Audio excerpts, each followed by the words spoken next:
What is up, Altcoin Army? This is Steve coming at you today with another video. So, show of hands, who's in it? Who's happy about today? Go ahead and hit that like button. Let me know and show your support. I'm also going to drop some links below and pin them to the comment. Some of you guys have been signing up for KuCoin. It's one of my more exciting exchanges that I've been checking out in the last few weeks. So I'm going to drop a referral link down below if you've never checked it out. That way you can see it for yourself. As far as I know, they're still accepting signups. Don't quote me on that because I ain't said beep. Anyways, all right. So how many of you guys felt better about your investments today when you saw it turn around in the afternoon? It was a strong afternoon. What you'll see in the 24 hours is that right here on the right-hand side of the graphs, I saw it starting to turn around like into the early afternoon my time. And I commented to Jeff. I said, Jeff, look, like the top 250 coins, everything except BitConnect is in the 1 hour green. And that kind of triggered a thought like, well, we've seen other coins independently go into the green or in the red, but to see that many flip around in a 1 hour period and turn into the green, this is a sign of why you need to hold on and not panic. And you also need to take a look. We'll revisit the market of what happened last year. That way you guys can be prepared for some of the little topsy-turvy stuff that's going on. Just like when a whale comes smashing down into the ocean, the waves start to have their ups and downs, their oscillations, their Elliott waves, whatever you guys want to call those things, in the cryptocurrency sphere. So let's take a look at market cap, which has gone up and it's gone down while I've been taking a look at it. But you know what? I checked my wallets. I'm still rich. So, cheers, clink. Do what you got to do, guys. But comment below what your personal outlook is for 2018. What do you want to get out of the year 2018 with your portfolio? What are your expectations for what you're going to put in and what you're going to take out? And what would be fun is for you to comment, what's the whole reason you're doing it, right? We're not at a casino. So what are you guys going to do with the money? What is life-changing money going to mean for you? Love to see what you guys want to do with that. For me, I think I'd like to pay my house off. Can I do it in 2018 alone? Yeah, I think it's possible, right? If you're gonna ride it out, I think it's possible. But let's take a look at last year so that way you guys can see what we can kind of expect, because we're going to see a lot of ups and a lot of downs. We don't just go up overnight. We're going to see 2 steps forward, 1 step back, 3 steps forward, 2 steps back. There's going to be a lot of emotions involved, and I want you guys to keep a level head. So last year we had a run up, we had a drop, then it had a little bit of a long recovery, and then it felt like it was going to drop again, and people were like, oh no, there it goes again. Why? Because it had almost reached its all-time highs again, and people felt like, well, we've been here before, it can't get much higher, they need to sell off. Well, then patiently wait it out. It went up again and again and again, because you can see that the market just kept going and chugging. This was I think this was when China FUD came around and China banned cryptocurrency. It was like really skyrocketing and then crapped out. But here's where we had, oh no, that was the other year. So we're looking at the wrong time. Get out of here. All time. Come on now. All right. This is roughly when that happened. But we recovered nicely since then. And if we take a look at the year before one more time just to revisit, because last night we were focusing mostly on the dips to help you guys feel comfortable in the fact that that was a normal behavior.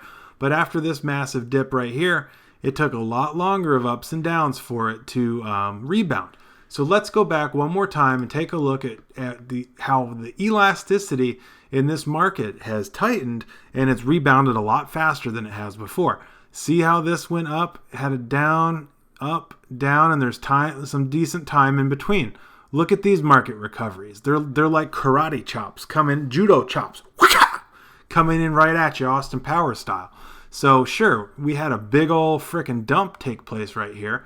Somebody came by and left that on the lawn, but it's going to come right back up faster than you've seen it happen before. I don't want to get your guys' hopes up that we're going to hit $830 billion of market capital again by the end of the week, but you guys can expect it. Last time, it took like maybe until mid-February, end of February, for it to recover to its previous highs. I don't think it's going to take that long, but I'm okay if it does. And either way, even if it takes twice as long, I'm still waiting it out, right? Because I've taken profits along the ways, I've made smart investments, and I've never put in any more money than I was willing to lose. So always remember that, guys.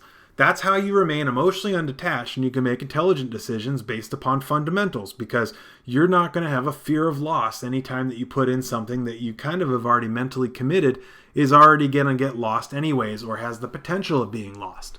So just think, it could potentially get back to $830 billion sooner than mid-February, and it's going to go up and it's going to go down. So don't get too emotional if we go back up and we hit $700 billion and then we hit $600 billion and then we hit $725 billion and then we hit $600 billion. It's going to teeter back and forth as it ratchets its way back up. But here's what I want you guys to remember, and this is something that we did not have last year to the same magnitude that we have this year. There's obviously a lot more altcoins. I wasn't even necessarily going to go there till that thought just hit me. But we have had interested new cash from investors sitting and waiting outside of these exchanges for them to open back up. And those exchanges have been closed to new investors for like the last few weeks, during this time of which we've lost momentum because we haven't had new cash injection. And that's also deterred some people who would have been mildly interested. But you know what? Good for us, because we'd be better off without those fair weather investors who were only interested in it for a few days and then ran away from it at the sign of a little bit of difficulty. It's also good for those investors who just got into the market and experienced having their drawers dropped around their ankles and made fun of in front of the entire classroom, because those people are now going to be a little bit more thick-skinned and hardened, and they're going to appreciate the gains when they come about. Now, they're still probably going to have to wait a little bit to realize getting back the initial money that they put in before they feel like they're ahead. But this is why it's really hard to justify buying anything at an all-time high. Market was at an all-time high. Most coins were at an all-time high. Yet people were still FOMOing into the market, right? Sometimes buying the dip means taking advantage of a 10% dip in a coin just to be able to get into it. Other times buying the dip is like yesterday. Yesterday would have been buying the dip. Could we have foreseen that? No, because I think about 3 days before that was a dip too. And if you'd have bought that, you'd have been fine too. So always take advantage of when prices go into reduction. And also be prepared. 2018 is going to be some effed up year that we've never seen before. You know, you thought it was crazy last year in 2017 with China banning cryptocurrencies. There's going to be something like that coming around. But look at what happened when China banned cryptocurrency. It recovered and we're doing fine without them. In fact, they're actually missing out. Now, they're going to potentially be regulating or banning or doing something in regards to mining. And China, of course, is one of the biggest miners of Bitcoin and stuff like that in the world, according to the information that I've read. But that's actually just going to open up opportunity for the rest of the people in the world. So just be aware. And the smarter we are, guys, the less we need to bring the scrutiny upon ourselves. You know, the stock markets hold an entirely massive amount of market capital. And we're only dealing with, like, not even the market capital of one of Google's stock tickers. Because whether you know it or not, Google has two. They've got GOOG and they've got GOOGL. And both of those are worth roughly $750 billion a piece. So Google alone, one of the bigger stocks in the stock exchanges, is worth more than twice as much money as the entire market capital of over 1,400 cryptocurrencies. So I want you to realize this is part of what leads to the volatility, because we have so many people vying, so many coins vying for everybody's cash, that it's spread a bit thin. We need a little bit more cash to come into the market and a little bit more investors to solidify this, because there's just so few of us. Like, if there's even 1% of the world's population involved in this, then there's not that many people even invested in cryptocurrencies, especially for 1,400 projects. But what's going to also happen this year, and this is going to come about because a lot of businesses that have come out with these cryptocurrencies have put 2018 deliverables on their roadmaps. And we're going to have to start to hold those guys accountable and make them put their money where their mouth is. And they're going to have to come out with those deliverables and regular communications. So those people that have those projects that are just complete BS, and I bet you what, there's probably quite a few of those in the top 100 that are really just shallow. And I can't call them out necessarily. You guys will sniff them out for us because we're a team. We're the altcoin army. And altcoin buzz is going to bring about some truth to this industry just from, what do you call that? Vigilante journalism and exposure. But We want everyone to be smart and to share information. So this brings me to another point. If you're not already following us, subscribe to us here on YouTube and hit the bell next to it for notifications. That way you guys can get alerts. But it doesn't stop there. We've also got Twitter, and you can follow us there at AltCoinBuzzIO. We're dropping knowledge all day long, every day. You guys are interacting. We've got tens of thousands of followers. We're also on Instagram. You know, if you're not like most people, or if you're like most people and you think, what the heck is Twitter good for? Go to Instagram. It's almost the same thing.